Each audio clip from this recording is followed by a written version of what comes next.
It's time now for Countywide, a special presentation of Yavapai Broadcasting News. Join Paul David and Jen Cohen as they talk with our community's leaders, newsmakers, and people in the know. You'll hear about the hot topics that affect all our lives in Yavapai County. And now, here's today's Countywide.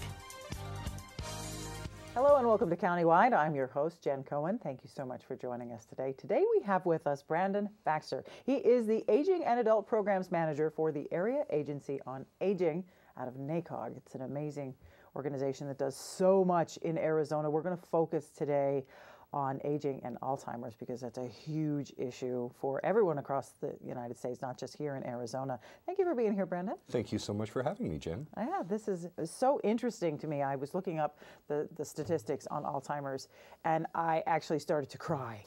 It can be overwhelming if you're not prepared for it, especially if you're dealing with a new diagnosis within the family. So we know that Alzheimer's disease is on the rise in our nation, and we know that it is something that we as a society are going to have to learn to navigate these new challenges facing us with dementia, Alzheimer's, and various cognitive impairments that are on the rise in our country. Right, they're on the rise because I don't remember this being an issue many, many years ago. Well, Alzheimer's, when did it come about? Well, and I really think that it's been around forever. We just have gotten much better diagnostically at identifying Alzheimer's disease and making earlier diagnoses of Alzheimer's disease.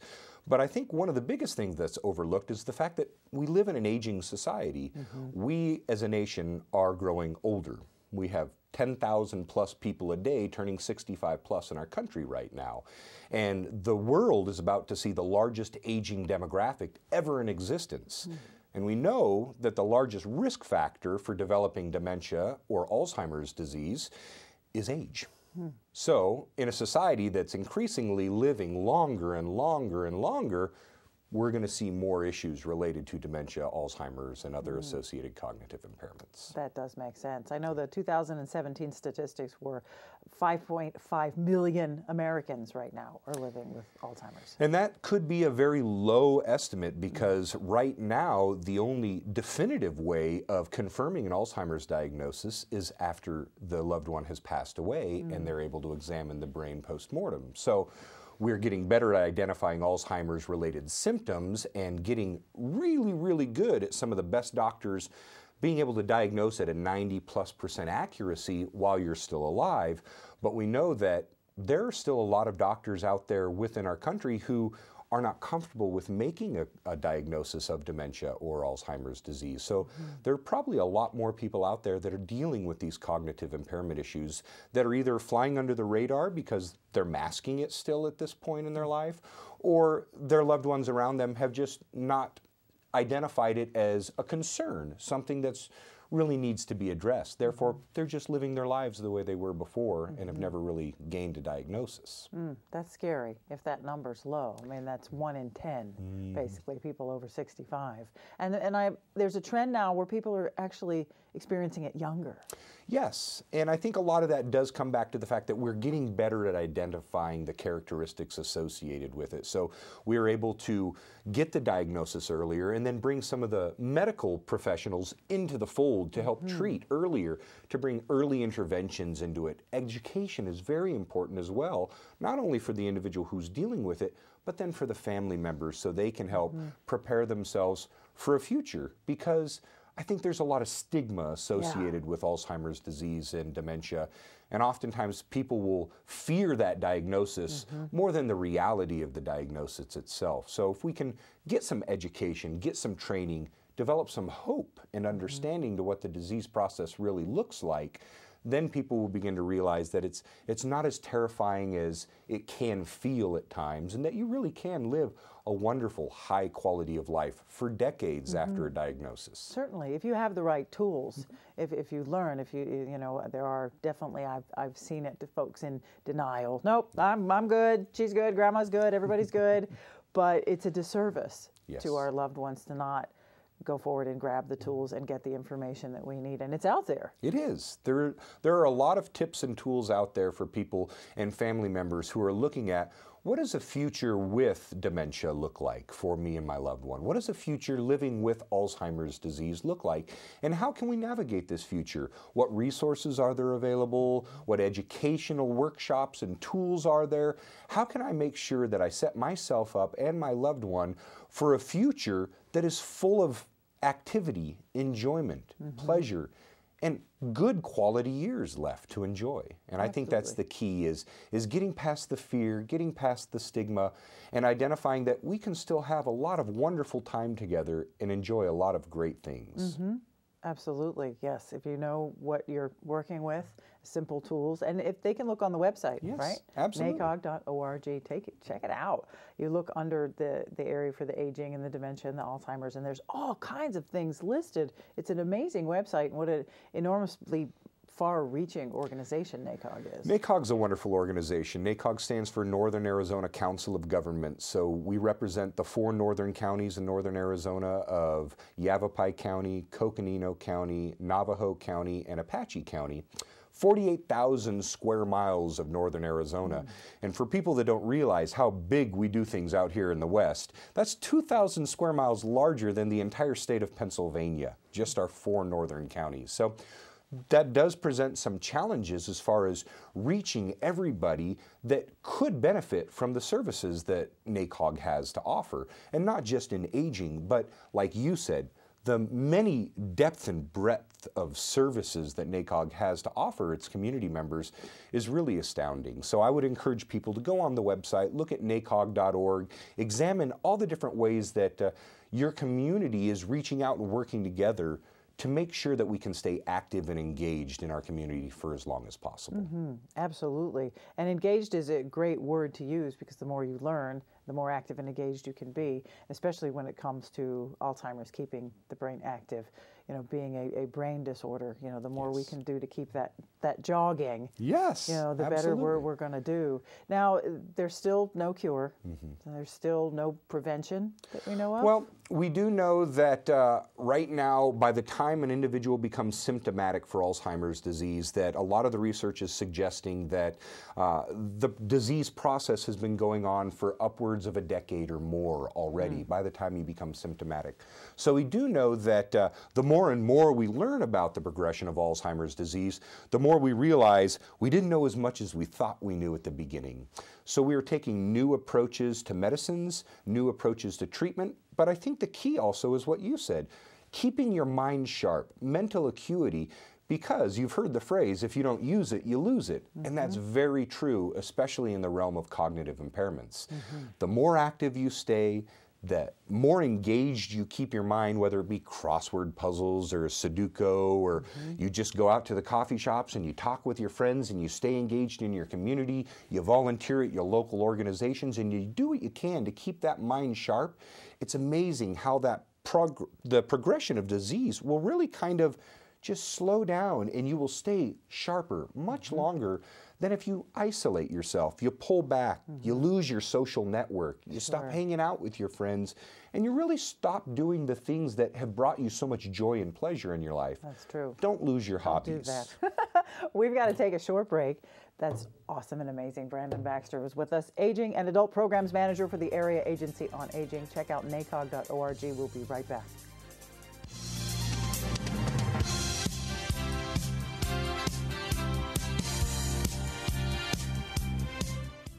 This is Bruce Morrow, Transportation Manager for Cottonwood Area Transit.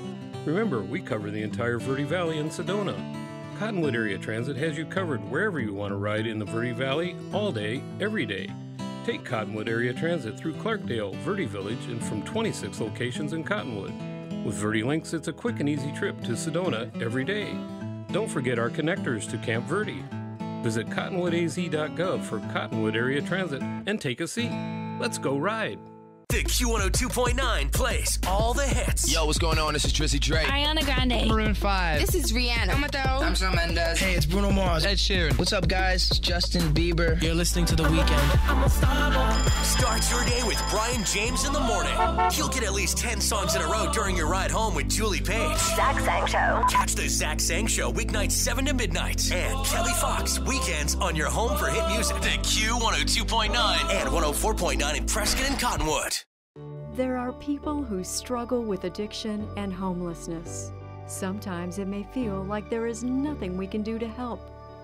But there is. You can make a tax-deductible donation and help those in need transition away from homelessness. When you give someone a handout, you could actually be supporting an addiction.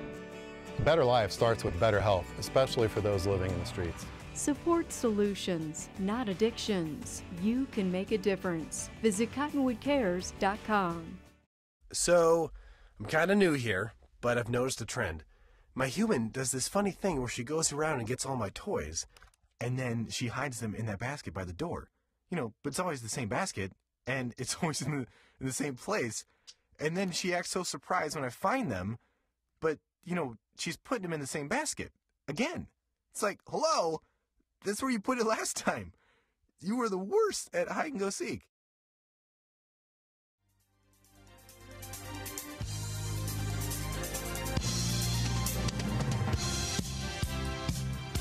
Back to Countywide, I'm Jen Cohen. We're here with Brandon Baxter, who is the Aging and Adult Programs Manager for the Area Agency on Aging. Check out NACOG.org. We're talking about aging, we're talking about dementia and Alzheimer's. And now we can get into the programs and resources that are available for us through NACOG in this area, which are so expansive. It's just wonderful. It is. And I mean, we could do a couple of segments just on all of the supports and services that NACOG can bring to bear to our community members. But we'll touch on some of them briefly right now. And some of them are going to be fantastic that you've already heard about. NACOG, Area Agency on Aging, helps fund your Meals on Wheels programs that deliver meals to homebound seniors and their caregivers who care for them. It also funds the congregate meal programs at your local senior centers to make sure that seniors have a place to have a nutritious meal, and not only the nutritious meal, but have the opportunity to sit down and socialize and develop friendships and keep active and find other volunteer opportunities and ways that they can continue to give back to our society. Oftentimes, I feel like as a society, we forget about the wealth of wisdom and knowledge that our aging population has developed over the years because they've stopped working. Somehow we've devalued them because they're not actively engaged in the workforce, which is a shame because there's so much knowledge and wisdom there that if we could tap into that resource through volunteer opportunities, which the Area Agency on Aging really tries to help seniors with, finding good volunteer opportunities for them to take advantage of, and share that wealth of knowledge with the community and with those that they interact with. So there are volunteer opportunities that NACOG can help you with, whether it's even just volunteering to drive and deliver home-delivered meals to those who are unable to get out of their home. Now, we can also do things for those seniors who are homebound as well, such as attendant care, maybe helping with the personal care needs, the bathing needs, showering needs, maybe helping them catch up on some laundry that they're unable to do, change the beds, maybe because the arthritis in their hands is so bad that they've been unable to change their sheets for a while. Things that oftentimes we take for granted in our day-to-day lives until all of a sudden we no longer physically can perform these tasks and realize how important they become. And for all the help that we give to the loved ones who are aging, I think it's also important to realize that there's a lot of help and services available for those that are caring for the loved ones. And I think family caregivers are a part of the population that sometimes goes underrepresented. We know that there are at least 64 million unpaid family members that are caring for loved ones across the country right now. We know that last year in the state of Arizona, family caregivers provided $9.2 billion worth of unpaid care to their loved ones to keep them in their homes, to keep them in the community and engaged in society. And these are individuals that will bear the burden of the stress, of the sleepless nights as well, and will begin to experience burnout through this process. That's where we try to bring resources and services from the Family Caregiver Program to bear. We have respite care that can give that family caregiver a break from these day-to-day duties of caring for their loved one, so they can go see the doctor maybe that they've put off seeing for a while, so they don't become sick and become the next patient that needs care. Or maybe it's just a chance to go out and go fishing, because that's something you haven't been able to do for years since you found yourself promoted to this new job of unpaid family caregiver.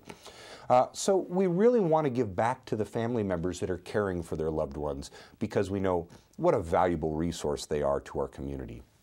So we offer family education series, teaching loved ones how to properly do the personal care for their loved ones. If you've never had to change a bed with somebody lying in the bed, it's a very stressful and difficult process. But we can teach you through these activity of daily living workshops that we offer how to change a bed with a loved one in it, how to do the personal care, how to do transferring maybe from a bed to a wheelchair or from a wheelchair to a bedside commode. We can teach you all of these personal care tips and tactics that we just don't know innately, but as in our role as family caregivers, oftentimes we're required to perform these tasks. But we can also help with the grief process, because we realize that once you or your loved one gets a diagnosis of a chronic or terminal condition, you begin that grief process immediately. Even before you've lost your loved one or the disease has entered the end stages, you begin trying to come to grips with what your life is going to look like moving forward. And we really try to help get caregivers the help they need through either caregiver support groups, which are facilitated by family caregivers themselves, or through our grief and support workshops, to where we can bring in hospice counselors who can talk to you about the grief process and really demystify it and help you realize you're not alone.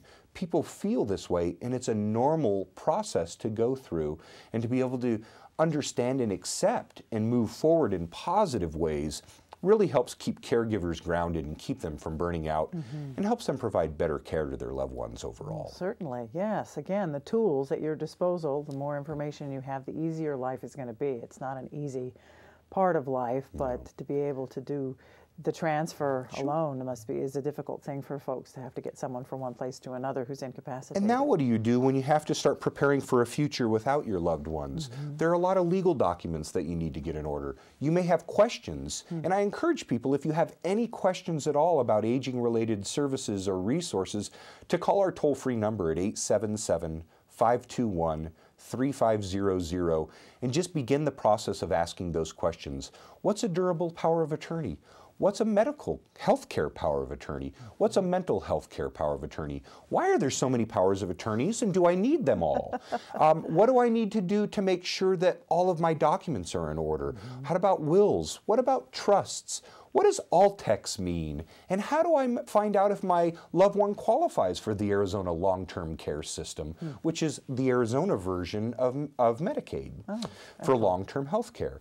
So there are a lot of questions that can arise when you find yourself in this role of being a caregiver for a loved one. And we encourage you to reach out to us. We have more resources than you could possibly imagine, and we'd love for you to utilize them. You don't need to do this alone. Very good. We don't ask contractors to pound the nails into the 2x4s with their forehead. We make sure that they use a hammer. Right. It's not a shameful thing to utilize the tools that you have available at your disposal to make sure that you're able to get through this process as easily. Excellent. Check out the website, NACOG.org. Check that out. Everything you need is on there. We're going to take another short break and be right back.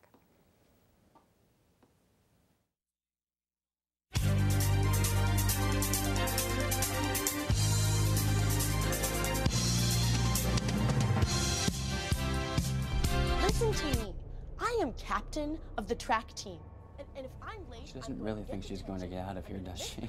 Be nice. She's new. Hello, is anyone there? Ugh! Wow. Even from our standards, you look awful. Oh, sweetie, what happened? Me? My friend Becky got to talk to this super cute boy, and I tried to act like I wasn't jealous, but I so totally was. And then out of nowhere, this concrete barrier just popped up. Maybe it was a semi. You mean you were driving? Yeah. I mean, I know the whole eyes on the road thing, but this was a super important text. Maybe you have to know, Becky. Texting? Great. But it was only like 5 seconds, and I'm a really, really fast texter, so it wasn't even a big deal. Actually, has she texted me back yet? Wow, I get like no bars in this place. I wonder if they have Wi-Fi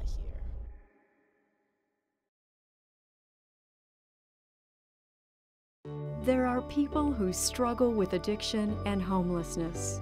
Sometimes it may feel like there is nothing we can do to help. But there is. You can make a tax-deductible donation and help those in need transition away from homelessness. When you give someone a handout, you could actually be supporting an addiction. A better life starts with better health, especially for those living in the streets. Support solutions, not addictions. You can make a difference. Visit cottonwoodcares.com.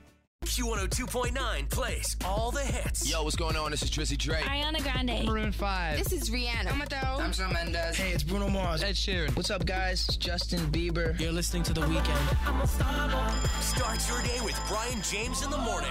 You'll get at least 10 songs in a row during your ride home with Julie Page. Zach Sang Show. Catch the Zach Sang Show weeknights 7 to midnight. And Kelly Fox weekends on your home for hit music. The Q102.9 and 104.9 in Prescott and Cottonwood.